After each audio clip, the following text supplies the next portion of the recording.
bahwa keselamatan yang benar adalah keselamatan yang bersyarat. Kenapa saya katakan keselamatan bersyarat? Karena waktu itu saya memberikan satu contoh gambar tentang orang yang disalibkan di sebelah sisi kiri dan kanan Yesus. Jika keselamatan itu tanpa syarat, seharusnya dua penjahat itu diselamatkan oleh Tuhan Yesus. Tapi kenapa hanya ada satu penjahat yang diselamatkan oleh Tuhan Yesus? Artinya di sini memerlukan syarat.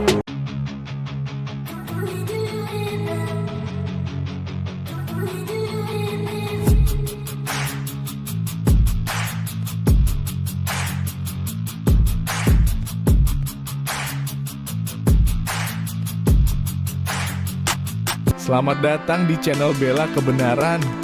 Kami hadir untuk memberikan informasi opini dan atau fakta terhadap situasi yang sedang terjadi. Mari dukung channel ini dengan cara menekan tombol subscribe dan bunyikan loncengnya. Terima kasih.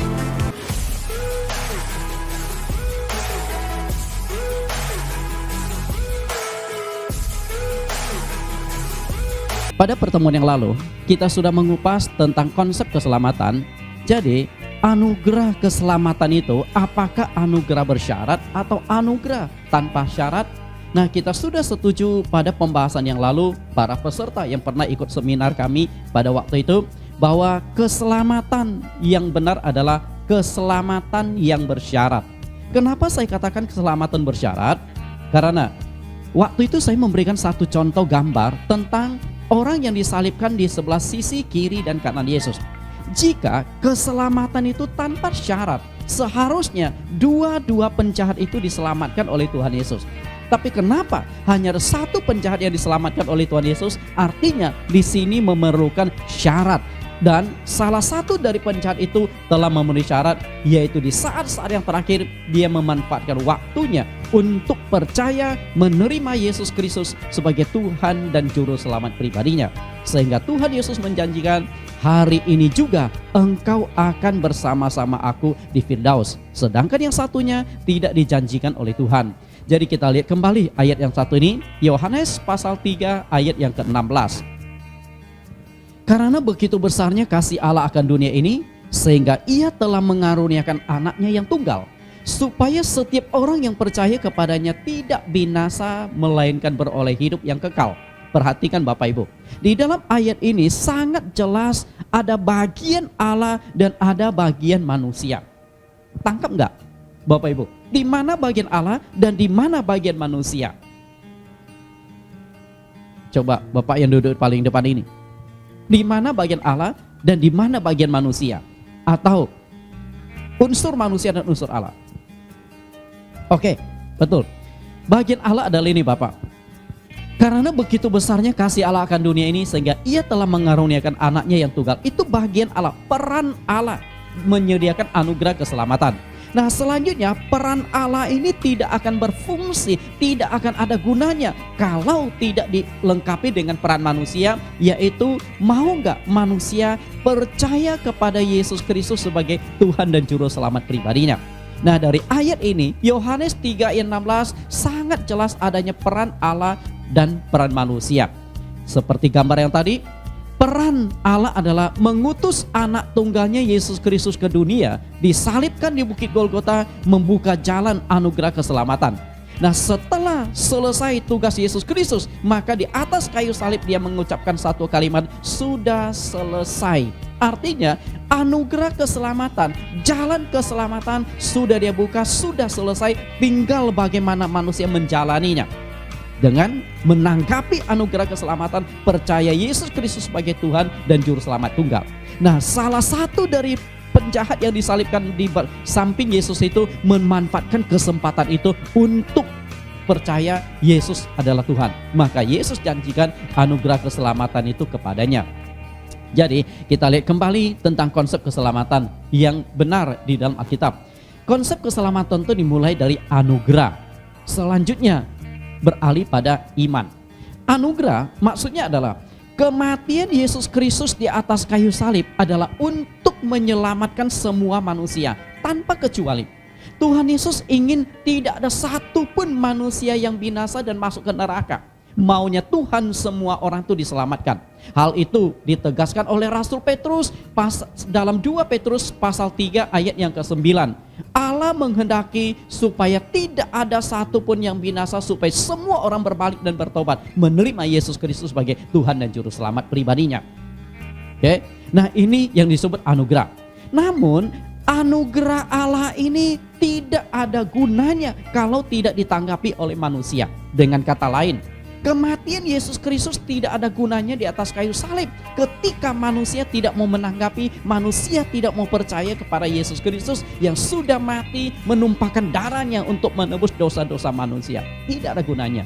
Jadi bagi orang yang tidak percaya Yesus mau mati 1 kali, 10 kali, 20 kali, tidak ada gunanya, tidak ada urusan dengan dia. Oke?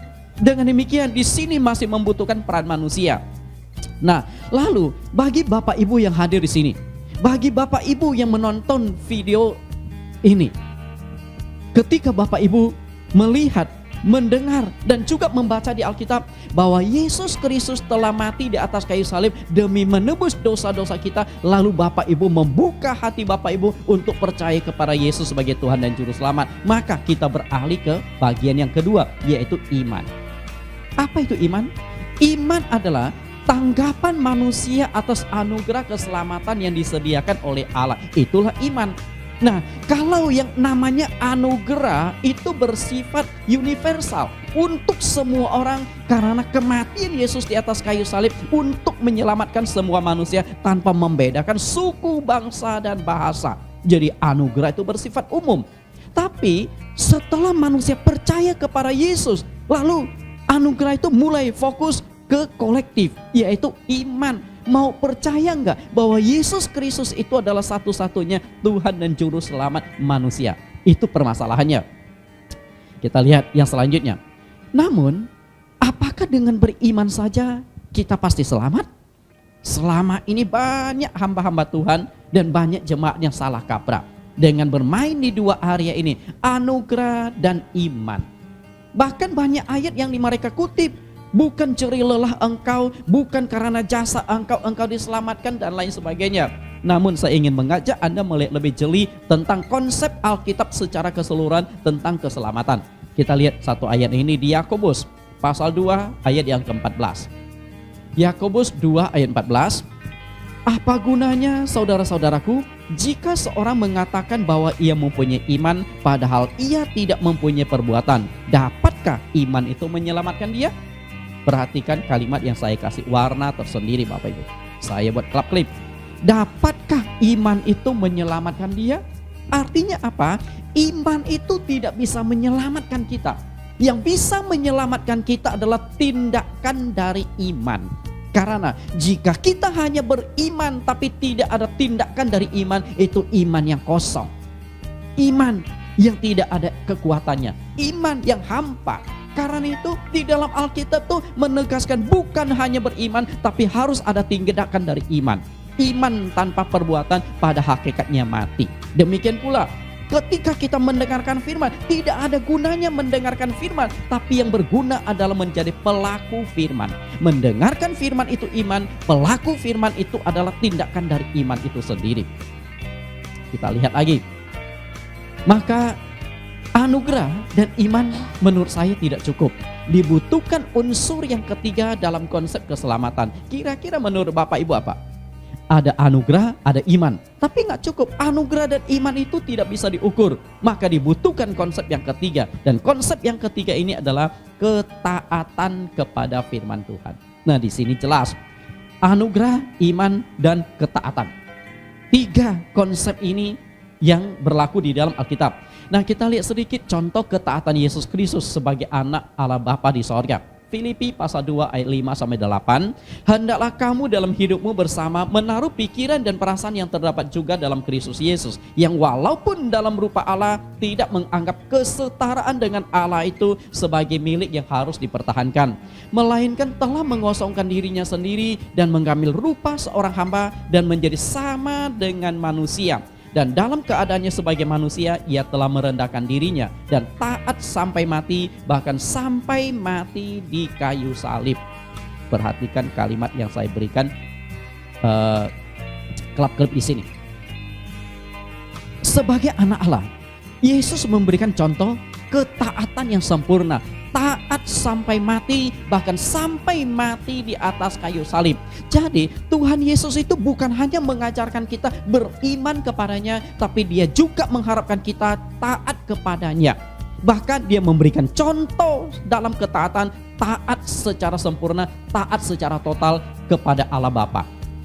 Sebelum Yesus ditangkap dan disalibkan, ia bersama dengan murid-muridnya ke Taman Getsemani berdoa. Pada malam itu Yesus mengucapkan satu doa dan satu kalimat, "Ya Bapa, kalau bisa cawan pahit ini lalu daripadaku." Maksud Yesus adalah secara manusia, keinginan pribadinya, dia tidak ingin terima cawan pahit, yaitu penderitaan, disiksa, ditangkap, dihina, bahkan disalibkan dan mati di atas kayu salib. Secara manusia dia takut menghadapi itu. Dia tidak kuat menghadapi hal itu. Tapi dia meralat doanya, lalu dia berkata, "Tapi bukan menurut kehendakku, tapi menurut kehendakmu."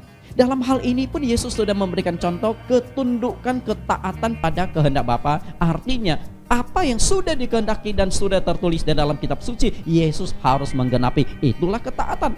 Lalu bagaimana dengan kita masalah ketaatan ini? Kita lihat kembali di layar ini. Anugerah, iman, dan ketaatan. Jadi menurut saya konsep keselamatan yang lengkap di dalam Alkitab adalah anugerah, iman, dan ketaatan. Nah, selama ini kita hanya bermain di area anugerah dan iman. Ketaatan itu seringkali terabaikan oleh kita. Kenapa ketaatan itu begitu penting? Karena anugerah dan iman itu tidak bisa diukur. Bagaimana Bapak Ibu mau ukur anugerah? Karena anugerah keselamatan, kematian Yesus Kristus di atas kayu salib adalah untuk semua manusia, seluruh bangsa, suku, bangsa, dan bahasa. Itu tidak bisa diukur. Lalu iman, bagaimana Bapak Ibu mau ukur iman? Harus punya iman sebesar apa baru kita bisa diselamatkan? Tidak bisa diukur. Suatu ketika saya bertemu dengan seorang jemaat, katakanlah jemaat Natalan atau jemaat tahunan, yang 1 tahun sekali muncul ke gereja. Maka tidak heran kalau kita lihat banyak gereja ketika merayakan Natal sampai pasang tenda, kursi ditambah, tapi selesai Natal kosong kembali gereja itu tersebut. Kemana mereka? Saya tidak tahu. Lalu kapan mereka akan muncul kembali? Ya tahun depan, ketika ada perayaan-perayaan seperti ini lagi. Nah, ini jemaat Natalan atau jemaat tahunan, setahun sekali muncul. Nah, kepada jemaat tahun ini saya bertanya, "Pak, Bapak yakin tidak setelah meninggal Bapak masuk ke sorga?" Apa jawabannya? Yakin dong, saya kan percaya kepada Yesus. Oke. Lalu besok-besoknya saya ketemu lagi seorang jemaat, ini jemaat mingguan yang setiap minggu pasti datang ke gereja. Dan saya ajukan pertanyaan yang sama, "Pak, Bapak yakin tidak setelah meninggal masuk ke dalam kerajaan sorga?" Jawabnya apa? Yakin dong, saya kan percaya Yesus. Nah, kalau begitu Bapak Ibu mau ukur pakai apa iman itu? Yang satu tahun sekali datang ke gereja, dia yakin dia selamatkan karena dia merasa punya iman. Yang jemaat mingguan yang setiap minggu ke gereja juga yakin diselamatkan karena setiap minggu dia datang ke gereja dan dia berkata, "Saya punya iman." Kalau begitu, bagaimana Bapak Ibu mau ukur iman itu? Iman tidak bisa diukur. Okay? Nah, satu-satunya yang bisa diukur dari anugerah dan iman itu adalah ketaatan kita kepada firman Tuhan. Kalau engkau taat pada firman Tuhan, maka engkau sudah menjalankan, menerima anugerah dan sudah menggenapi iman yang dituntut oleh Tuhan Yesus. Kita lihat, inilah konsep keselamatan itu. Anugerah, iman, dan ketaatan. Nah, di dalam bahasa Yunani sering disebut sola gratia, sola fide, dan sola scriptura di dalam bahasa Latin. Okay? Nah, penjelasan ini sebenarnya sudah diungkapkan oleh para tokoh-tokoh gereja awal. Cuman kadang-kadang mereka itu hanya menitik beratkan di bagian anugerah. Lalu ada yang hanya menitik beratkan di bagian iman. Lalu ada yang menitik beratkan di bagian ketaatan. Menurut saya justru tiga-tiganya itu harus dirangkum menjadi satu. Jadi konsep keselamatan yang saya tawarkan kepada Bapak Ibu pada saat ini bukan konsep racikan saya, tapi saya hanya mencoba merangkum, saya hanya coba menyimpulkan apa yang sudah dibuat oleh para tokoh-tokoh gereja awal. Dan tiga-tiganya menurut saya itu tidak bisa dipisahkan satu dengan yang lainnya. Kenapa saya katakan tidak bisa dipisahkan? Sebenarnya di dalam Injil Yohanes pasal yang ketiga, Tuhan Yesus sudah meletakkan 3 konsep keselamatan itu dengan sangat jelas, yaitu anugerah Allah, iman kepada Yesus Kristus, dan ketaatan terhadap firman Tuhan. Nah, 3 konsep ini ada di dalam Alkitab di Yohanes pasal 3. Dengan kata lain, 3 konsep keselamatan, anugerah, iman, dan ketaatan bukan konsep yang saya munculkan sendiri, tapi saya hanya menarik keluar dari ayat-ayat Alkitab supaya kita punya pegangan, punya patokan yang lebih jelas. Kita lihat 3 konsep keselamatan yang Tuhan Yesus ungkapkan dalam Yohanes pasal yang ketiga. Injil Yohanes pasal 3 ayat yang ke-16 dan ayat 36.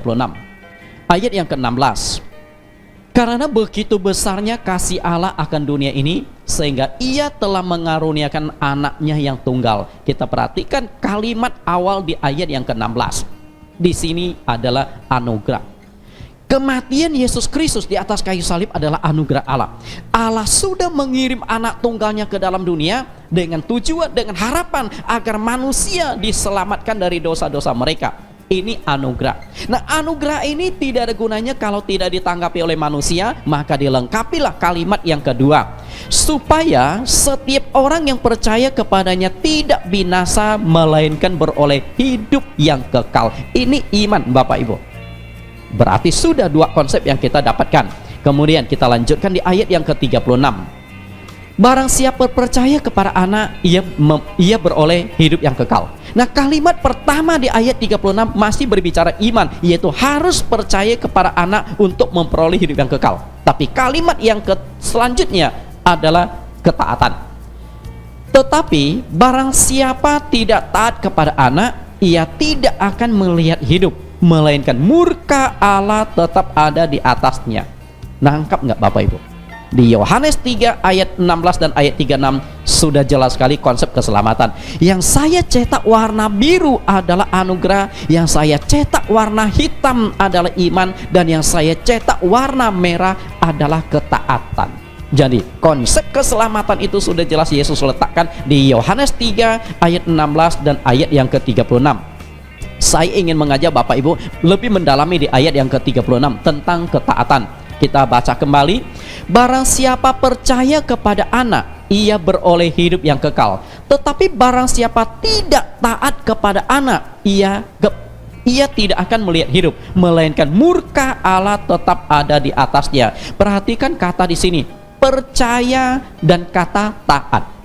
Jadi Tuhan itu bukan hanya menuntut Anda percaya, tapi Tuhan juga menuntut Anda harus taat kepada firman-Nya. Ini kalimat Yesus sendiri yang ucapkan. Artinya Tuhan Yesus itu bukan hanya menuntut kita beriman, karena kalau beriman kepada Yesus tanpa ketaatan kepada firman, iman itu pada hakikatnya kosong atau mati. Maka dibutuhkanlah yang namanya ketaatan. Nah, jika kita percaya dan taat kepada anak, yang akan kita dapatkan adalah ini, kehidupan yang kekal. Jelas di sini, ketaatan sangat menentukan keselamatan. Ada kerjasama antara iman dengan ketaatan. Jika kita punya iman tapi tidak taat, maka iman tersebut masih cacat, iman tersebut masih kurang sempurna. Maka dibutuhkanlah kerjasama antara iman dan ketaatan. Ibaratnya itu mujizat Allah dinyatakan. Tuhan sanggup menyembuhkan penyakit apapun, Tuhan sanggup melakukan mujizat apapun. Tapi ada satu yang Tuhan tuntut dari kita, yaitu ketaatan untuk mendatangkan mujizat. Murid-murid suatu ketika menjala ikan di danau Tiberias. Itu dicatatkan di dalam Injil Yohanes pasal yang ke-21 ayat yang ketiga. Semalam-malaman mencala ikan tidak ada hasilnya, dan pagi itu mereka sedang bersiap-siap pulang ke rumah, sedang membereskan jala. Datanglah Yesus itu ke pantai danau Tiberias. Lalu Yesus berkata, "Hai anak-anak, adakah kamu mempunyai lauk pauk?" Jawab mereka, "Tidak ada." Dan begitu jawab tidak ada, langsung Yesus berkata, "Tebarkanlah jalamu di samping perahu." Oke, ini perintah. Nah, mereka taat nggak? Ternyata mereka taat. Lalu murid-murid tidak menggunakan logika, tidak berdebat lagi dengan Tuhan Yesus, padahal mereka bisa berdebat dengan Tuhan. "Oh Tuhan, semalaman kami sudah turunkan jala, tidak ada hasil. Semalam-malaman kami sudah bekerja tanpa hasil. Masa di tempat ini ada ikan, bahkan di tempat di mana engkau perintahkan kepada kami turunkan jala, itu tempatnya lebih dangkal. Kami semalaman sudah pergi yang lebih dalam, tetapi tidak ada hasil. Mereka tidak berdebat, tapi mereka taat sepenuhnya, langsung turunkan jala di sebelah kanan perahu. Dan hasilnya apa? Mereka pagi itu mendapatkan 153 ekor ikan besar-besar. Itulah ketaatan. Jadi kalau mereka hanya percaya tapi tidak mau melakukan, sama juga mereka tidak akan dapatkan ikan. Artinya iman harus bekerja sama dengan ketaatan, baru mujizat itu dinyatakan. Engkau percaya bahwa Tuhan sanggup menyelesaikan masalahmu, sakit penyakitmu, masalah ekonomi, bagus. Tapi engkau berdoa tidak. Berdoa itu adalah ketaatan. Berdoa itu adalah tindakan dari iman. Jadi bukan hanya sekedar percaya. Demikian pula anugerah keselamatan. Ketika kita percaya kepada Yesus lalu taat pada firman-Nya, keselamatan itu akan dianugerahkan kepada kita. Jadi ada kerjasama antara iman dengan ketaatan. Nah, saya memberikan sebuah ilustrasi di sini. Di sini kita mungkin tidak usah bicara iman dulu, karena ilustrasi ini berbicara secara logika di dalam kehidupan kita sehari-hari. Katakanlah di sini ada orang yang sakit, ya. Secara logika, ketika seseorang sakit, maka tindakan yang dilakukan adalah melakukan tindakan medis. Kemana dia pergi? Yaitu mencari seorang dokter. Ini alamiah lah, oke. Nah, ketika dia mencari dokter, lalu dokter mengecek penyakitnya, di wawancara, dites dengan berbagai macam peralatan dokter. Setelah itu hasilnya lalu keluarlah yang namanya resep dokter. Pertanyaan saya adalah, yang menyembuhkan ini dokternya atau resep obatnya? Bagaimana Bapak Ibu? Yang menyembuhkan ini dokternya atau resepnya? Oke, kebetulan di sini ada Ibu Lilis, seorang dokter. Saya setuju, Bu. Yang menyembuhkan itu bukan dokternya, tapi resepnya. Namun ini nggak bisa dipisahkan antara dokter dengan resepnya. Kalau Bapak Ibu hanya percaya kepada dokter, tidak percaya kepada resep dokter, sama saja bohong. Oke? Dan resep itu tidak akan keluar ketika Bapak Ibu tidak pergi ke dokter. Ketika Bapak Ibu pergi ke dokter, menunjukkan Bapak Ibu percaya bahwa dokter ini bisa menyembuhkan penyakit Bapak Ibu. Maka di dunia ada dokter spesialis. Kenapa Anda pergi ke dokter spesialis? Karena Anda ingin lebih fokus lagi. Misalnya ketika Anda sakit jantung, Anda bisa saja berobat ke dokter umum, bukan dokter jantung. Tapi kenapa Anda setelah itu fokus ke dokter jantung? Karena permasalahan itu di jantung kita. Maka kita cari yang spesifik. Nah, ini contoh. Lalu ketika berbicara antara dokter dengan resep, sama juga ketika kita berbicara dengan Tuhan dan firman-Nya. Yohanes 1 ayat 1 mengatakan, pada mulanya adalah firman, firman itu bersama-sama dengan Allah, dan firman itu adalah Allah. Maksudnya adalah firman dengan Allah itu satu kesatuan yang tidak terpisahkan. Jika engkau percaya kepada Tuhan tapi tidak percaya kepada firman-Nya, berarti kepercayaan kita itu hanya 50%, belum lengkap. Tuhan menghendaki kita percaya kepada Tuhan dan juga percaya kepada firman-Nya. Dan apa wujud kepercayaan kita kepada firman-Nya? Apakah kita percaya kepada firman sama seperti kepada Tuhan? Kepada Tuhan itu sama seperti kita percaya kepada dokter, datang kepada dokter, kepada firman. Artinya kita percaya kepada resep dokter. Kalau Bapak Ibu hanya percaya pada dokter, tidak percaya pada resep, atau percaya pada resep tapi tidak mau bawa resep ini ke apotek dan menebus obat lalu minum obat itu, Bapak Ibu tetap tidak akan dapatkan kesembuhan. Demikianlah firman dengan Tuhan. Karena itu yang menyelamatkan kita, yang menebus dosa-dosa kita adalah percaya kepada Yesus dan laksanakan firman. Karena firman inilah yang menyelamatkan kita. Kita lihat 2 Timotius pasal 3 ayat yang ke-15. 2 Timotius pasal 3 ayat yang ke-15. Ingatlah juga bahwa dari kecil engkau sudah mengenal kitab suci yang dapat memberi hikmat kepadamu dan menuntun engkau kepada keselamatan oleh iman kepada Kristus Yesus. kitab suci adalah penuntun bagi kita untuk memperoleh keselamatan melalui Yesus Kristus. Artinya kitab suci dengan Yesus Kristus tidak bisa dipisahkan. Ketika Bapak Ibu percaya pada Yesus Kristus, sama seperti Bapak Ibu percaya kepada dokter, dan ketika Bapak Ibu percaya kepada Alkitab, sama seperti Bapak Ibu percaya kepada resep dokter. Nah, resep dokter ini harus ditebus di apotek, lalu kita minum obat itu untuk dapatkan kesembuhan. Demikian pula untuk dapatkan anugerah keselamatan, pengampunan dosa, kita taat melakukan perintah-perintah di dalam kitab suci, sehingga dosa kita diampuni, kita memperoleh anugerah keselamatan. Itu tidak bisa dipisahkan satu dengan yang lainnya. Saya akan berikan ilustrasi yang lain tentang iman dan ketaatan. Ceritanya begini. Ada seorang anak muda. Anak muda ini suka sekali hiking. Waktu ada teman maupun sendiri, dia suka sekali hiking. Jadi rata-rata 1 minggu sekali itu dia suka hiking. Satu sisi dia suka melihat pemandangan di pegunungan, menghirup udara yang sejuk dan alami di pegunungan. Selain itu sekalian untuk olahraga. Jadi hobi dia itu sudah bertahun-tahun. Nah, sampai suatu ketika anak muda ini naik ke gunung, dan ketika dia sampai di atas gunung, tiba-tiba cuaca berubah, lalu mendung, tidak lama kemudian turun hujan. Nah, karena melihat hujan sudah turun, anak muda ini lalu cepat-cepat ingin turun dan mencari tempat perlindungan.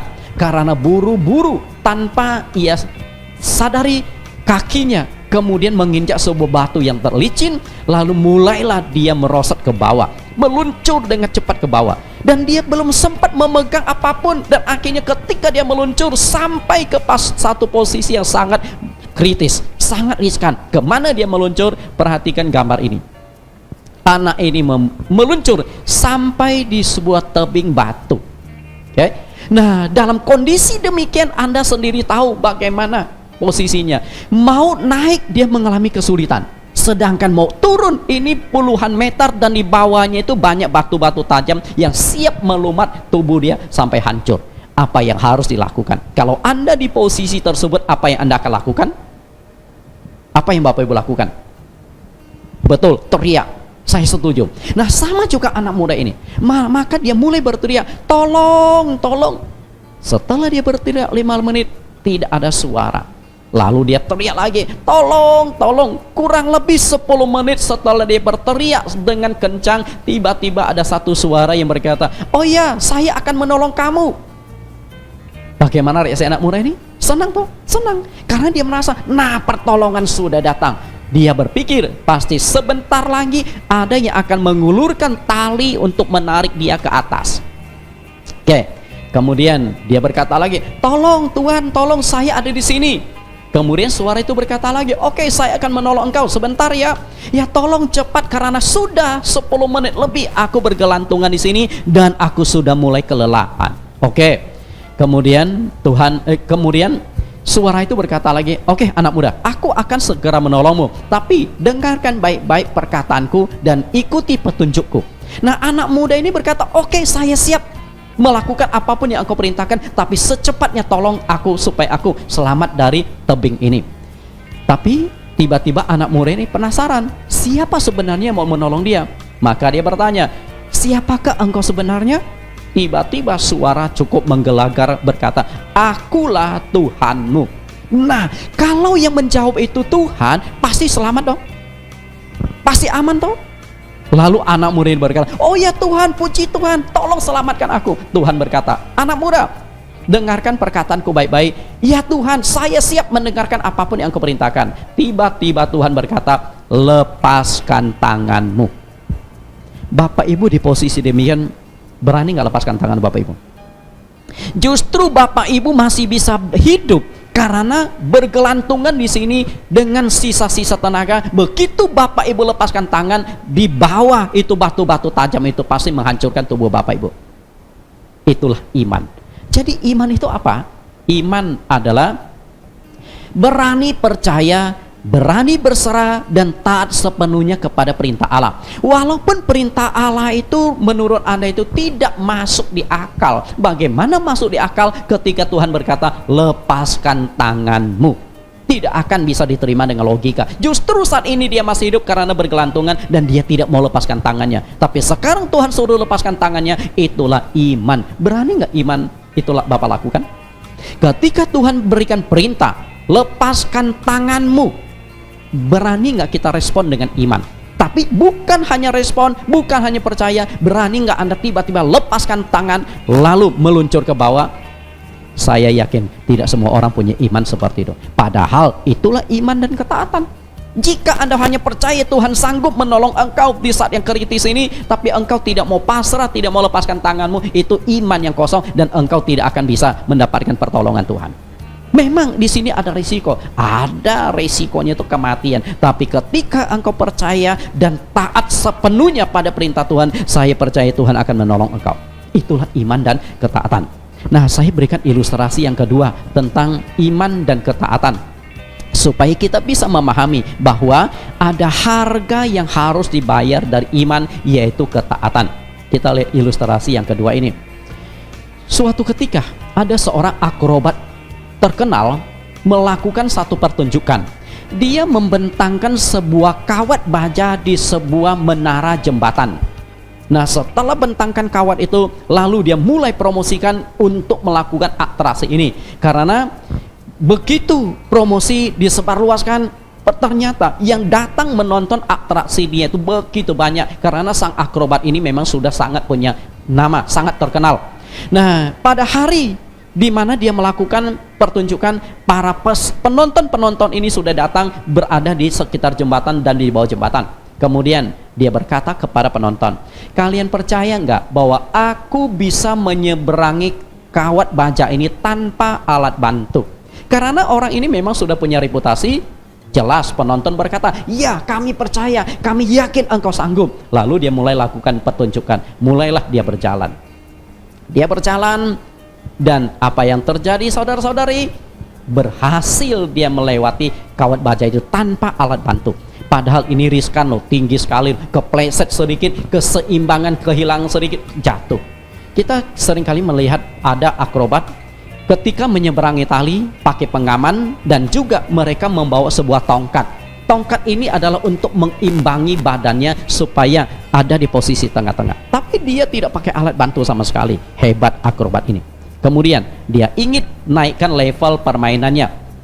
Lalu akrobat ini berkata, dia naikkan sebuah sepeda di bentangan kawat baja di atas ini.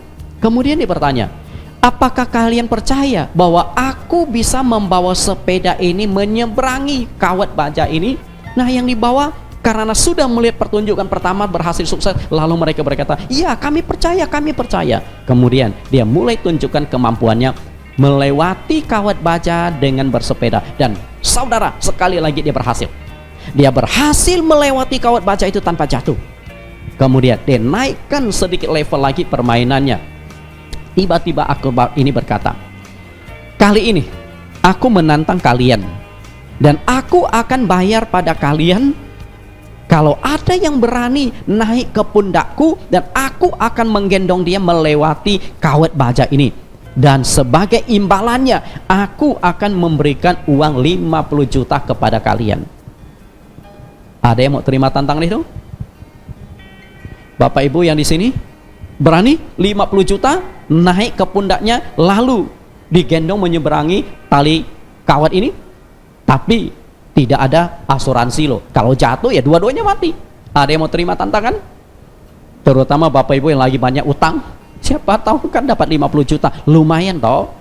Oke, setelah ditunggu agak lama, tidak ada satupun yang berani angkat tangan, tidak ada suara apapun. Tiba-tiba muncul seorang anak kecil. Anak kecil ini berkata, iya saya mau om, saya mau om.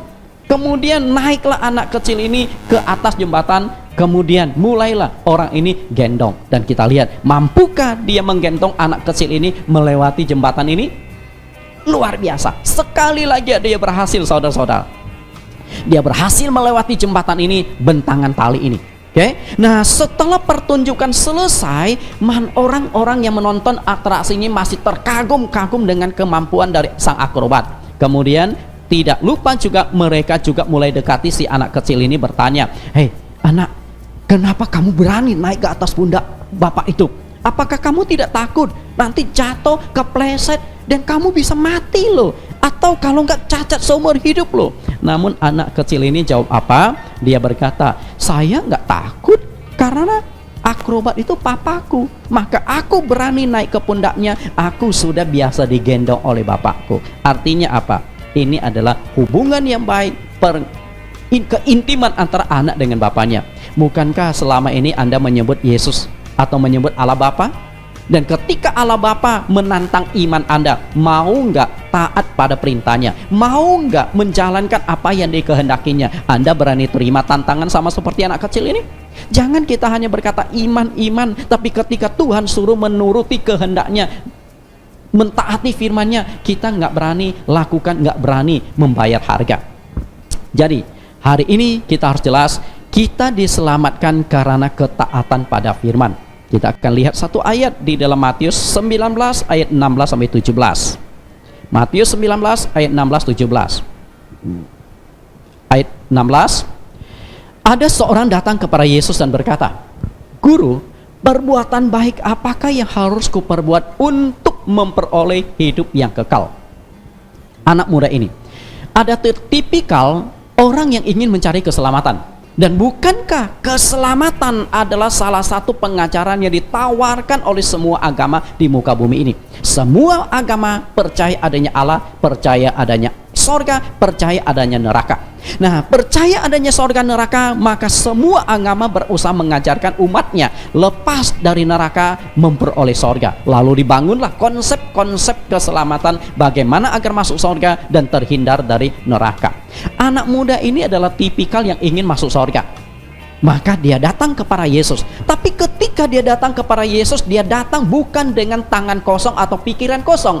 Tapi waktu dia datang kepada Yesus, dia sudah punya sebuah konsep keselamatan. Yang menurut anak muda ini, kalau saya lakukan ini, saya akan masuk ke dalam kerajaan sorga. Saya akan dapat kehidupan yang kekal. Menurut Bapak Ibu, konsep keselamatan anak muda ini apa? Coba perhatikan kembali lebih jelas ayat ini. Konsep keselamatannya untuk memperoleh hidup yang kekal itu apa?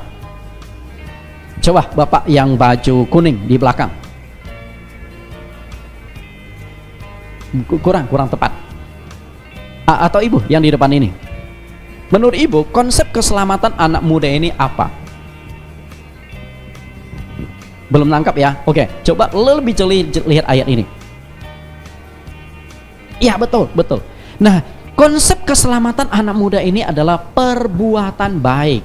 Maka waktu dia datang kepada Yesus, pertanyaan itu sangat jelas. Guru, perbuatan baik apakah yang harus kau perbuat untuk memperoleh hidup yang kekal? Perbuatan baik. Nah, perbuatan baik ini juga menjadi satu konsep keselamatan dari banyak agama. Banyak agama mengajarkan engkau banyak beramal, banyak berbuat baik, engkau akan memperoleh anugerah keselamatan. Betulkah seseorang diselamatkan karena perbuatan baik? Tidak bisa begitu. Kita diselamatkan bukan karena perbuatan baik. Itu ditegaskan oleh Rasul Paulus di dalam Titus pasal 3 ayat yang kelima. Pada waktu itu dia telah menyelamatkan kita bukan karena perbuatan baik yang telah kita lakukan. Kenapa saya katakan perbuatan baik tidak bisa menyelamatkan? Karena perbuatan baik tidak bisa diukur. Maka harus bisa dibedakan antara syarat keselamatan dengan upah di sorga. Nah, perbuatan baik lebih diarahkan pada upah. Setiap orang berbeda-beda upahnya sesuai dengan perbuatan baiknya. Nah, ketika dia bertanya tentang perbuatan baik apa, Yesus tidak melanjutkan tentang fokus perbuatan baik, tapi Yesus langsung alihkan untuk memperoleh keselamatan apa yang harus dilakukan. Kita lanjutkan pembacaan ayat ini di ayat yang selanjutnya, di ayat yang ke-17. Jawab Yesus, apa sebabnya engkau bertanya kepadaku tentang apa yang baik? Hanya satu yang baik. Tetapi jikalau engkau ingin masuk ke dalam hidup, turutilah segala perintah Allah. Perhatikan yang saya kasih kelap-kelip atau kasih tanda. Turutilah segala perintah Allah. Tuhan Yesus memberikan jawaban sekaligus memberikan petunjuk bahwa syarat untuk memperoleh keselamatan itu adalah harus mentaati segala perintah Allah. Bahkan di sini kalau Bapak Ibu perhatikan, segala perintah Allah artinya seluruh kitab suci dijalankan, ditaati. Wah, berat sekali kalau begitu. Oke. Itulah ketaatan. Namun tentu tidak semua ayat itu berkaitan dengan keselamatan. Ada ayat-ayat tertentu yang berhubungan langsung dengan keselamatan. Misalnya contoh, membayar perpuluhan. Apakah berhubungan dengan keselamatan? Nah, jika membayar perpuluhan itu berhubungan dengan keselamatan, wah, banyak pendeta akan memanipulasi ayat ini, nakut-nakutin jemaatnya, lalu membuat paket keselamatan. Kalau you nggak bayar perpuluhan, you nggak masuk surga. Kan begitu mengerikan. Perpuluhan memang mungkin ada perintah di Alkitab, tapi apakah ada hubungan dengan keselamatan? Nah, ini yang perlu dikoreksi secara mendalam. Oke, kita lihat kembali di layar ini. Penekanan Tuhan Yesus tentang keselamatan, yaitu ketaatan. Matius 7 ayat 21. Bukan setiap orang yang berseru kepadaku Tuhan, Tuhan akan masuk ke dalam kerajaan sorga, melainkan dia yang melakukan kehendak Bapakku yang di sorga. Lalu kita bandingkan juga dengan ayat yang sudah kita baca di Matius 19 ayat 16 sampai ayat yang ke-17. Dua ayat ini penekanan Tuhan Yesus itu sama. Untuk memperoleh keselamatan, syaratnya adalah ketaatan. Di Matius 7 ayat 21, taat melakukan kehendak Bapa. Di Matius 19 ayat 17, turuti segala perintah Allah. Artinya ketaatan pada firman sangat menentukan keselamatan. Jadi tidak cukup hanya anugerah dan iman saja. Saya kira Bapak Ibu cukup jelas di sini ya. Oke. Ketika berbicara konsep keselamatan, selama ini hamba-hamba Tuhan itu hanya menekankan dua hal, anugerah dan iman kepada Yesus Kristus. Saya banyak menemukan pendeta-pendeta yang hanya bermain di dua area ini, anugerah dan iman. Bahkan ayat yang dikutip adalah bukan curi lelahmu dan sebagainya. Itu ayat yang menurut saya harus dikoreksi ulang, dikoreksi total. Betulkah tanpa usaha manusia diselamatkan? Nah, menurut saya untuk memperoleh keselamatan masih dibutuhkan konsep yang selanjutnya, yaitu ketaatan kepada firman Tuhan. Jadi bukan hanya anugerah dan iman kepada Yesus saja. Jika kita hanya percaya namun tidak ada ketaatan, maaf kata kalau saya berkata agak keras, apa bedanya kita dengan setan? Oke? Sebab setan pun percaya dan gemetar kepada Allah yang Esa. Setan tahu posisinya. Setan gak berani melawan Allah karena mereka pernah lakukan perlawanan kepada Allah di sorga, melakukan kudeta, dan mereka dihukum dicampakkan ke bumi. Mereka sudah mendapatkan pengalaman pahit, mereka takut kepada Allah. Oke? Karena itu setan pun percaya kepada Allah. Percaya nggak bahwa setan itu percaya kepada Allah? Oke, kita lihat ayat ini. Yakobus 2 ayat 19. Engkau percaya bahwa hanya satu Allah saja, itu baik. Tetapi setan-setan pun juga percaya akan hal itu dan mereka gemetar. Perhatikan kalimat ini baik-baik. Kalau engkau percaya Allah, bagus. Namun bukan hanya engkau yang percaya, setan pun percaya kepada Allah. Lalu apa bedanya Anda dengan setan? Bedanya adalah kalau engkau percaya kepada Allah, Allah tuntut engkau taat kepada Tuhan, taat pada firman-Nya. Karena setan hanya percaya namun tidak mau tunduk, tidak mau taat pada firman Tuhan. Itu bedanya. Karena itu, maaf kata, sekali lagi saya katakan agak keras, kalau Anda hanya percaya pada Tuhan, tidak mau tunduk dan taat pada firman Tuhan, maaf kata, setan pun sama seperti itu. Mereka percaya Tuhan, tapi tidak mau tunduk dan tidak mau taat pada firman Tuhan. Bahkan menggunakan firman Tuhan itu untuk menentang. Ketika berhadap menggoda Adam dan Hawa, Tuhan berkata kepada Adam dan Hawa, buah pengetahuan baik dan jahat jangan kau makan, karena pada hari engkau memakannya pasti engkau mati.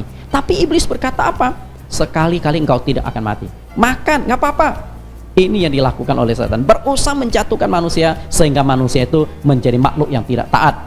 Awalnya iblis adalah malaikat, namun karena tidak mau taat dan tidak mau tunduk pada Allah sehingga mereka dicampakkan ke bumi. Kita lihat Yudas 1 ayat 6. Dan bahwa ia telah menahan malaikat-malaikat yang tidak taat pada batas-batas kekuasaan mereka, tetapi dengan yang meninggalkan tempat kediaman mereka dengan belenggu abadi di dalam dunia kegelapan sampai penghakiman pada hari besar.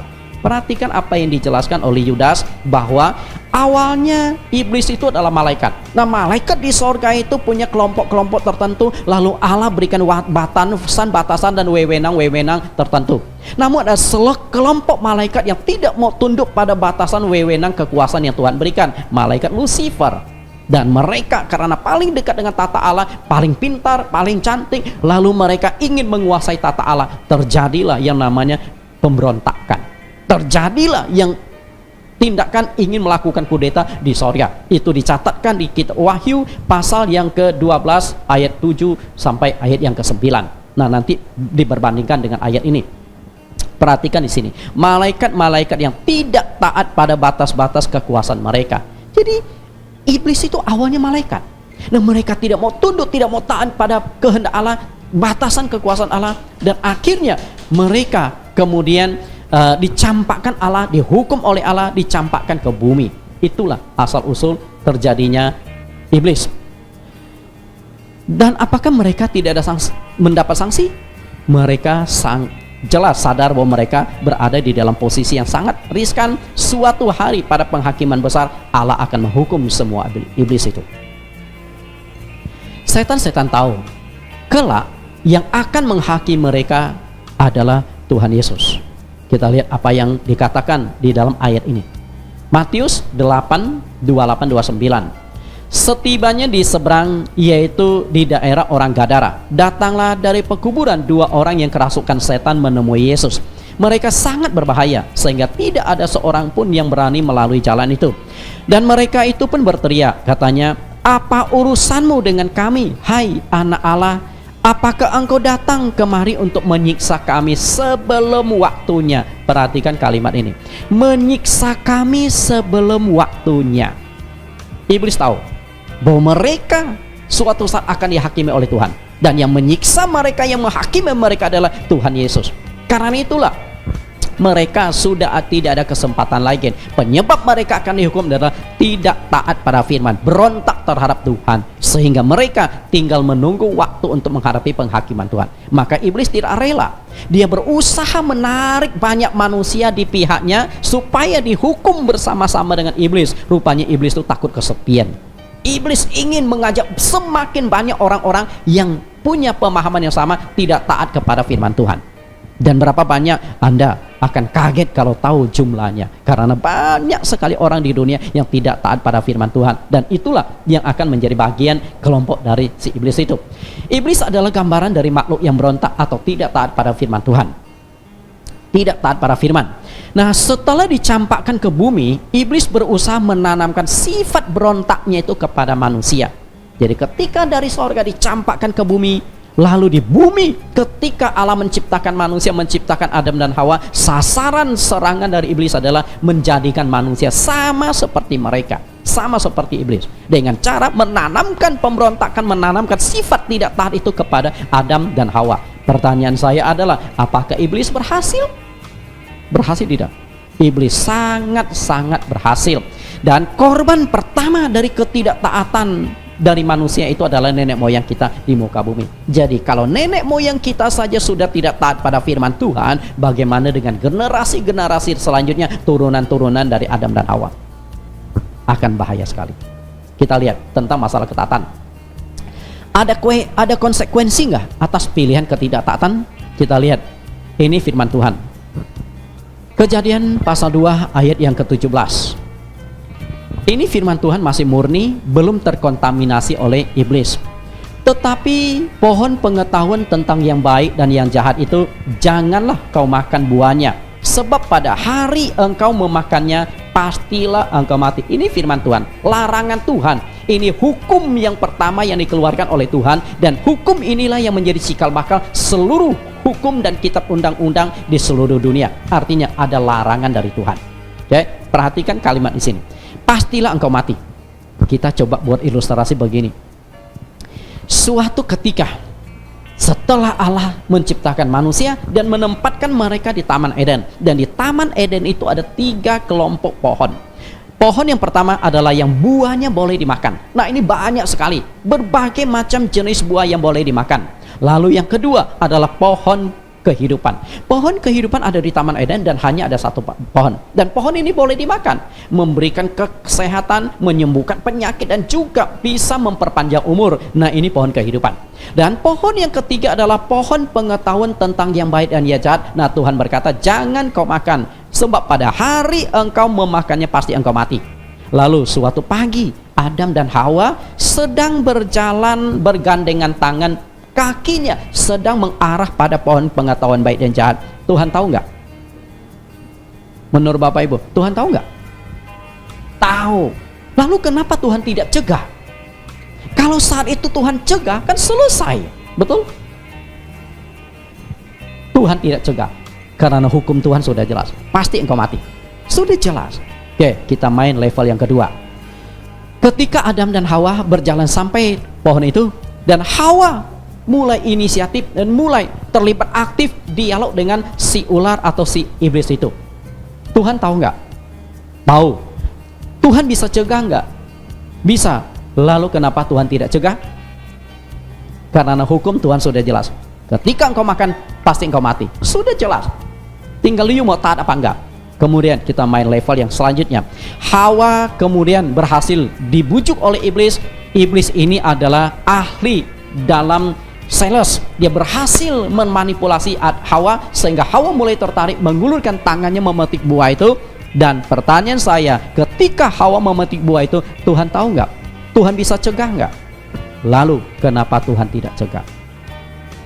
Kita main level yang paling tinggi dan kritis. Meskipun di sini kita akan tafsirkan Alkitab agak sedikit ekstrim. Ekstrimnya begini. Di Kejadian 2 ayat 17 tidak dikatakan buah pohon ini tidak boleh digigit. Walaupun mungkin sebenarnya tidak boleh digigit lah karena riskan. Tapi saya tafsirkan sedikit ekstrim. Begini. Adam dan Hawa sudah mulai menggigit buah pohon pengetahuan baik dan jahat. Baru gigit. Dan air dari buah itu belum mereka telan. Artinya masih aman. Nah, di saat kondisi yang begitu kritis, tinggal detik-detik mereka menelan air buah itu, Tuhan tahu nggak? Dan Tuhan bisa cegah nggak? Bisa. Bagaimana cara Tuhan cegah? Di siang bolong Tuhan bisa mendatangkan petir dan guntur yang menggelegar. Pasti Adam dan Hawa kaget. Mereka sadar, waduh, apa yang sudah kami lakukan? Pasti mereka akan cepat-cepat muntahkan itu buah. Lalu mereka kumur pakai air. Mungkin gosok gigi pakai Pepsodent sekalian. Maaf Bapak Ibu, saya tidak dibayar untuk promosi Pepsodent. Ini hanya sebuah ilustrasi. Artinya di saat kritis, saat yang sangat riskan, Tuhan masih bisa cegah. Tapi kenapa Tuhan tidak mencegah? Karena hukum Tuhan itu sudah jelas. Kalau engkau makan buah itu, engkau pasti mati. Artinya yang dituntut oleh Tuhan di sini adalah ketaatan yang sempurna. Tuhan mau Anda taat. Nggak usah neko-neko, nggak usah tanya ini, tanya itu. Rusaknya hubungan antara Allah dan manusia diawali dengan ketidaktaatan manusia kepada perintah Allah. Dan iblis berhasil menanamkan benih ketidaktaatan itu pada diri manusia. 2000 tahun yang lampau, Tuhan Yesus mendirikan gereja sebagai wadah untuk memberikan anugerah keselamatan. Kita lihat gereja yang didirikan oleh Tuhan. Matius 16 ayat 18. Dan aku pun berkata kepadamu, engkau adalah Petrus, dan di atas batu karang ini aku akan mendirikan jemaatku, dan alam maut tidak akan menguasainya. Nah, inilah gereja yang didirikan oleh Tuhan. Yesus berkata, aku akan mendirikan jemaatku. Kata jemaat ini adalah eklesia. Nah, kata jemaat ini bukan mengacu pada fisik bangunan. Jadi Tuhan bukan mengacu pada akan mendirikan gedung gereja. Bukan. Yang dimaksudkan gereja adalah sekelompok orang-orang yang sudah terpanggil keluar menjadi umat Kristen, percaya kepada Yesus, itulah gereja. Jadi di satu lapangan, lalu di sana ada ratusan orang Kristen menyembah, memuji Tuhan, itulah gereja. Dan Tuhan berkata, gereja yang akan Tuhan dirikan itu, alam maut tidak akan menguasainya. Artinya gereja yang didirikan oleh Tuhan ada keselamatan, ada jaminan keselamatan. Nah, bagaimana jaminan keselamatan itu bisa muncul dari gereja? Karena gereja mengajarkan firman itu sesuai dengan Alkitab. Karena itu, syarat untuk menjadi gereja yang didirikan oleh Tuhan adalah mentaati firman Tuhan sepenuhnya. Karena iblis tahu, Tuhan Yesus sudah mendirikan gereja, mendirikan jemaatnya 2000 tahun yang lampau. Maka yang menjadi sasaran serangan selanjutnya dari iblis itu adalah gereja. Gereja yang seharusnya berdiri di atas kebenaran firman, yang seharusnya berkokoh berada pada pijakan firman yang benar. Namun iblis berusaha mengacaukan sehingga gereja-gereja sudah banyak yang menyimpang dari firman Tuhan. Kenapa saya katakan menyimpang dari firman Tuhan? Coba Bapak bayangkan, Alkitab kita sama. Kalau untuk di Indonesia, terbitan Lembaga Alkitab Indonesia, LAI. Namun di seluruh dunia saat ini muncul tidak kurang dari 1000 denominasi gereja dengan ajaran, dengan dogma, dengan doktrin yang berbeda satu dengan yang lain. Lalu di Indonesia ada 324 sinode gereja. Oke. Alkitab kita sama. Lalu muncul 324 sinode dengan ajaran berbeda-beda. Mana yang benar? Apakah kebenaran itu masih ada di dalam gereja? Bukankah ini pekerjaan iblis? Iblis tahu gereja adalah wadah keselamatan yang Tuhan sediakan. Maka ketika iblis berhasil menghancurkan ajaran-ajaran di gereja, menyimpang dari Alkitab, maka kebenaran akan hilang sehingga manusia akan salah dalam menjalankan firman Tuhan. Iblis berusaha menanamkan ketidaktaatan terhadap firman Tuhan itu ke dalam gereja melalui hamba-hamba Tuhan yang punya jiwa berontak, yang tidak mau tunduk pada kebenaran firman Tuhan. Karena itu perhatikan gambar ini. Yang Bapak Ibu lihat di depan itu adalah hamba Tuhan yang sering kali naik mimbar berkhotbah, tapi di belakangnya ada satu kekuatan yang sedang memegang trisula, yang bertanduk, yang punya ekor. Itu yang melakukan aksinya melalui hamba Tuhan ini. Dan berapa banyak hamba Tuhan tanpa mereka sadari dimanfaatkan oleh kuasa kegelapan untuk mengajarkan suatu ajaran yang sudah menyimpang dari firman Tuhan. Apakah pendeta itu sadar?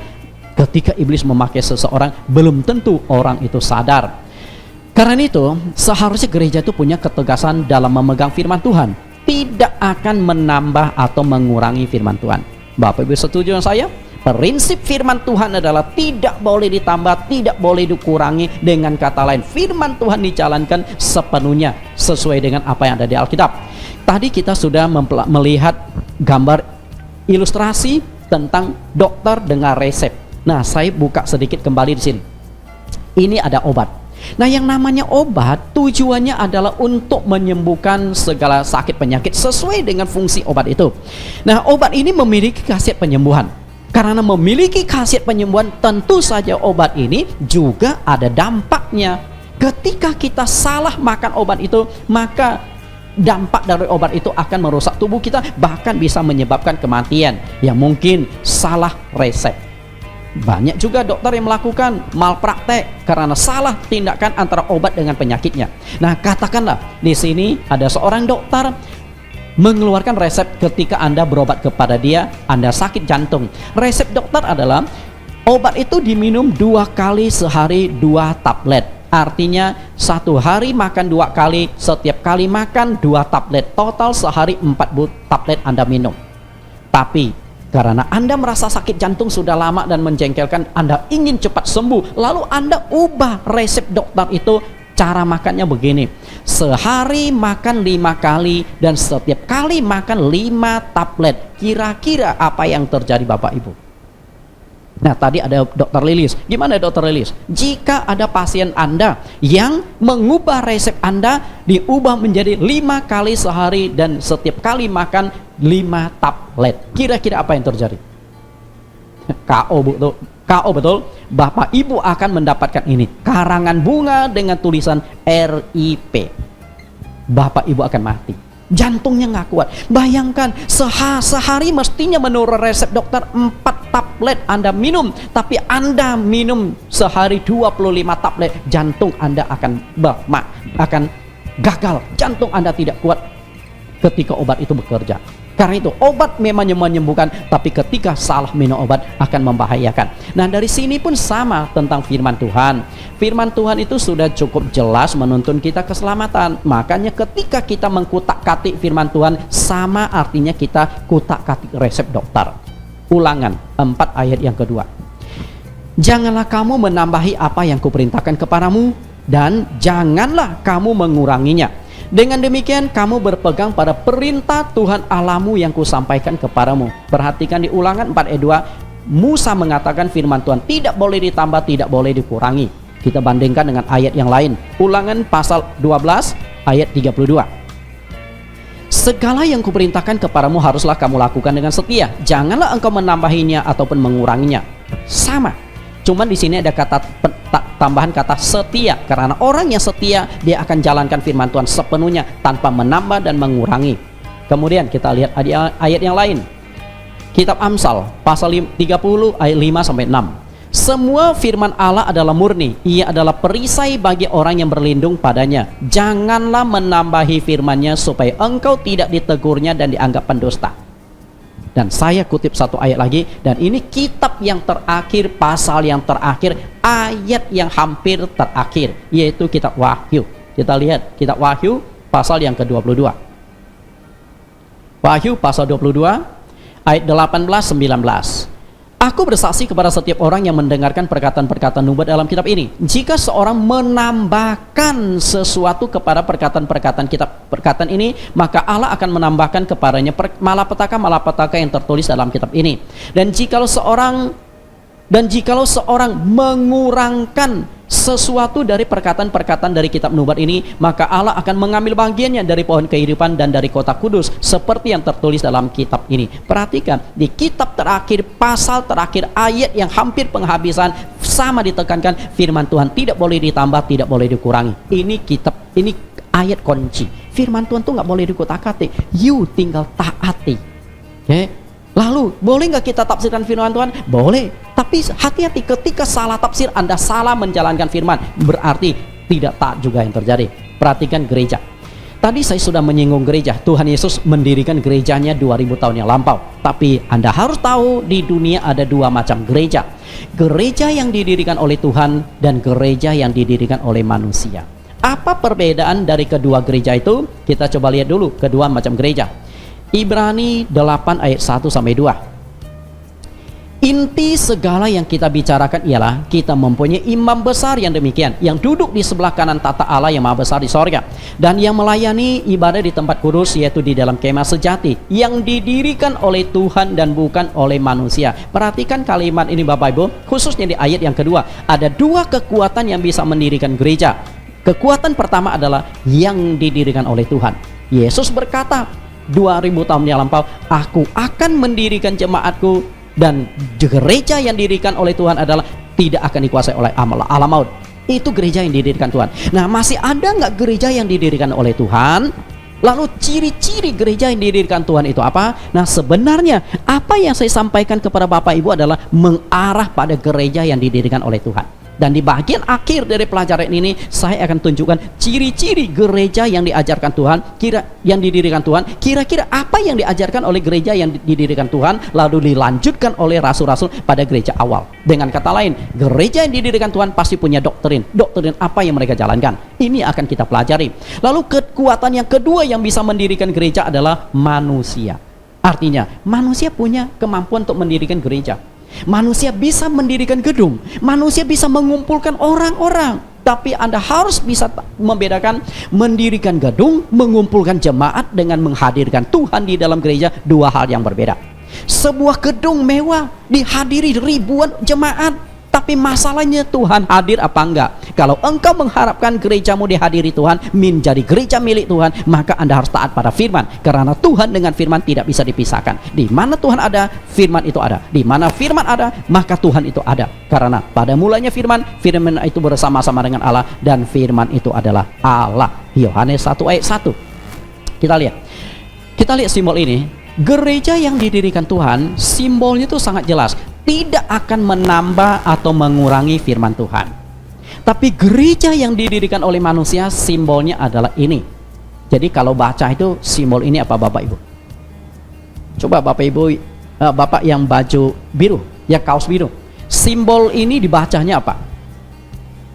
Betul Bapak. Jadi dibacanya kurang lebih. Artinya ajarannya kurang lebih. You mau baptis begini, baptis begitu, nggak apa-apalah. Betul? Jadi kurang lebih. Kompromi, bagus. Yang di sana? Betul. Bahasa pasara adalah cincai. Cincai aja lah. Atau bahasa keknya mosyongkon, meokwansi. Atau orang Jawa berkata orao popo. Berapa banyak gereja yang doktrinnya terlalu kompromi. Orao popo, nggak apa-apa, mosyongkon, meokwansi. Semuanya banyak doktrin yang dimain-mainkan di sini. Sehingga firman Tuhan yang tegas tidak boleh ditambah dan tidak boleh dikurangi. Sudah kacau balau dipermainkan oleh manusia karena kompromi itu masuk ke dalam gereja. Maka harus ada ketegasan. Ketika kita berbicara tentang gereja, ada gereja terjadi penyimpangan-penyimpangan. Gereja ada yang mungkin menyimpangnya 50% dari Alkitab, tapi ada gereja yang lebih baik menyimpangnya 40%, 30, 20, 10. Mungkin ada gereja yang menyimpangnya itu 0%. Tentu kita harus mencari gereja mana yang penyimpangannya paling kecil. Itulah gereja yang harus kita masuki, karena gereja ini kembali pada kebenaran Alkitab. Nah, gereja yang menyimpang dari Alkitab tidak akan disertai Tuhan. Nah, ini jalan yang sempit yang Tuhan Yesus katakan. Sedangkan ini jalan yang lebar tapi menuju kepada kebinasaan. Kita lihat 2 Yohanes 1 ayat 9. Setiap orang yang tidak tinggal di dalam ajaran Kristus, tetapi yang melangkah keluar dari situ, tidak memiliki Allah. Barang siapa tinggal di dalam ajaran itu, ia memiliki bapa maupun anak. Nah, tadi saya sudah katakan, kalau engkau mengharapkan gerejamu didatangi oleh Tuhan, gerejamu ada kehadiran Tuhan, maka syarat mutlaknya adalah jangan melangkah keluar dari firman Tuhan. Ketika engkau melangkah keluar dari firman Tuhan, itu gereja ada bangunannya, ada jemaatnya, tapi tidak ada Tuhan di dalamnya. Itu bahaya sekali. Maka harus bedakan dengan jelas. Karena itulah Injil kebenaran harus diberitakan sepenuhnya. Di Roma 15 ayat 19, Rasul Paulus menegaskan, dari perjalanan dari Yerusalem ke Ilirikum, aku telah memberitakan sepenuhnya Injil Kristus. Perhatikan kata sepenuhnya Injil Kristus. Artinya diberitakan apa adanya, tanpa ditambah, tanpa dikurangi. Karena itulah prinsip ketaatan pada firman. Kita lihat kembali di Matius 19 ayat 17. Saya ingin mengajak Bapak Ibu menganalisa sedikit tentang ayat ini. Turuti segala perintah Allah. Perintah apa saja yang harus dituruti yang ada hubungan erat dengan keselamatan. Nah, kita akan sampai ke bagian yang penghujung dari bagian yang kedua tentang konsep keselamatan. Syarat mula untuk memperoleh anugerah keselamatan adalah turuti segala perintah Allah. Lalu perintah apa yang harus kita turuti untuk memperoleh keselamatan? Paling tidak ada 10 perintah yang penting yang berhubungan dengan keselamatan. Nah, saya menulis sebuah buku tentang konsep keselamatan.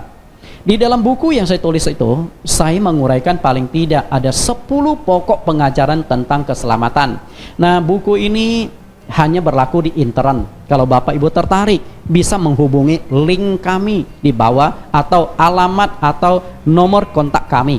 Mungkin kami bisa kirimkan kepada Bapak Ibu. Dan kalau Bapak Ibu rindu untuk mengikuti pelajaran ini, Bapak Ibu bisa juga kumpulkan sekelompok orang, minimal 5 orang. Dan kami saat ini hanya membatasi untuk area Jabodetabek. Bapak Ibu kumpulkan 5 orang, dan Bapak Ibu tertarik mempelajari pelajaran ini, kami yang akan datang ke rumah Bapak Ibu. Kami punya tim lebih dari 10 orang, dan kami akan berikan pengajaran ini secara gratis. Tapi bagi yang serius, makin banyak orang yang makin bagus. Silakan hubungi kontak kami. Nah, dari buku ini kami berikan 10 pengajaran. Apa saja ke 10 pengajaran itu? Kita lihat. Percaya kepada Yesus Kristus sebagai Tuhan dan Juru Selamat. Yang kedua, percaya Alkitab adalah firman Tuhan. Perjanjian lama dan perjanjian baru itu adalah firman Tuhan. Kemudian yang ketiga, bertobat dari segala kejahatan. Yang namanya pertobatan, ada pertobatan karakter, ada pertobatan agama, dan sebagainya.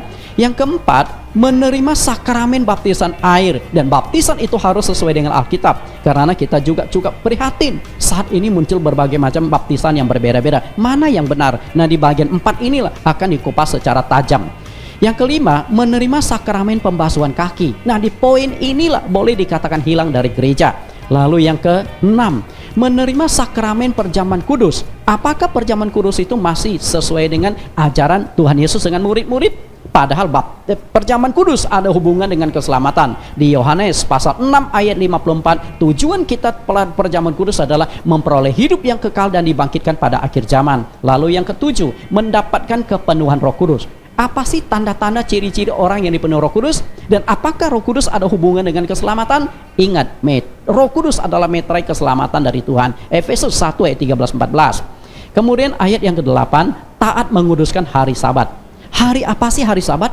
Dan apakah hari Sabat itu masih perlu dijalankan? Nah, di sana akan kami kupas lebih tajam. Yang ke-9, terlibat aktif dalam pelayanan. Dan yang ke-10, aktif melakukan penyempurnaan rohani. Penyempurnaan rohani maksudnya begini, walaupun ajaran doktrin Bapak Ibu sudah sempurna sama seperti Alkitab, Tapi jika kita tidak punya kehidupan kerohanian yang baik, hidup kita nggak benar, hidup kita rusak, hancur-hancuran, belum tentu kita selamat.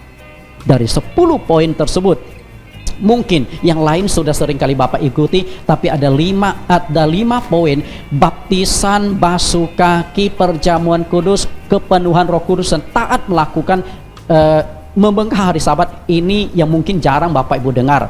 Karena itu, jika Bapak Ibu ingin mendalaminya, maka silakan masuk ke dalam link YouTube kami.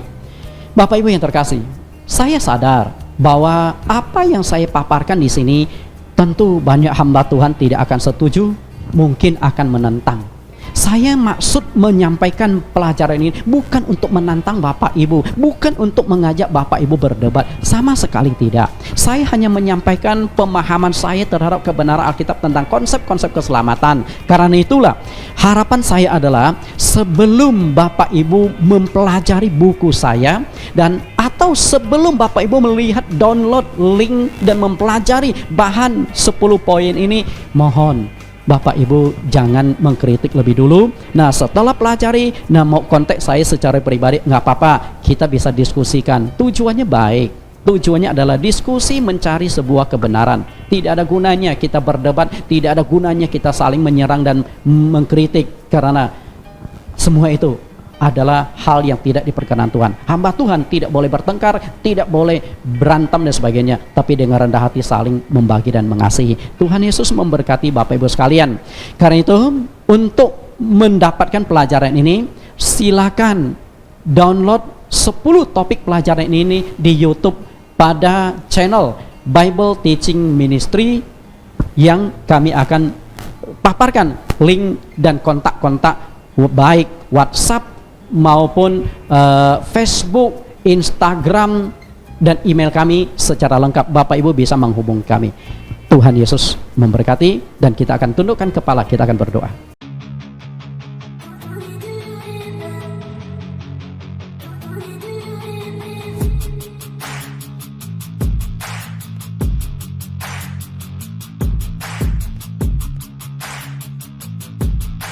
Terima kasih sahabat sudah menyaksikan tayangan kami hari ini.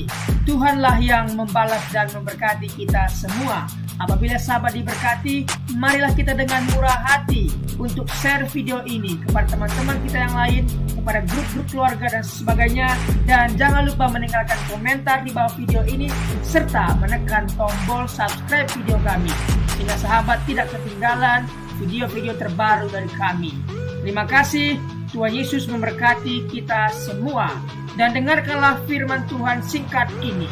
Mintalah maka akan diberikan kepadamu. Carilah maka kamu akan mendapat. Ketuklah maka pintu akan dibukakan bagimu. Kita harus melakukan sesuatu sampai sesuatu itu akan terwujud atas hidup kita. Minta, cari, dan ketuklah, maka Tuhan pasti membukakan pintu.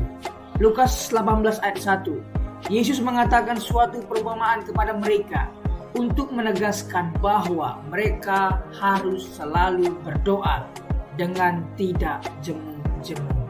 Kita berdoa dengan tidak jemu-jemu.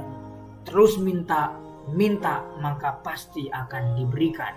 Tuhan Yesus berkata, "Karena itu aku berkata kepadamu, apa saja yang engkau inginkan ketika engkau berdoa, percayalah bahwa engkau telah menerimanya dan engkau akan memilikinya." Amini ayat firman Tuhan ini, bahwa Tuhan pasti memberikan segala sesuatu yang kita butuhkan. Semoga Allah, sumber pengharapan, memenuhi kamu dengan segala sukacita dan damai sejahtera dalam iman kamu, supaya oleh kekuatan Roh Kudus kamu berlimpah-limpah dalam pengharapan. Terima kasih. Apabila sahabat ada komentar dan pendapat yang lain terhadap video hari ini, boleh tuliskan komentarnya, pendapatnya di kolom komentar di bawah video ini, sehingga kita boleh diskusi di sana.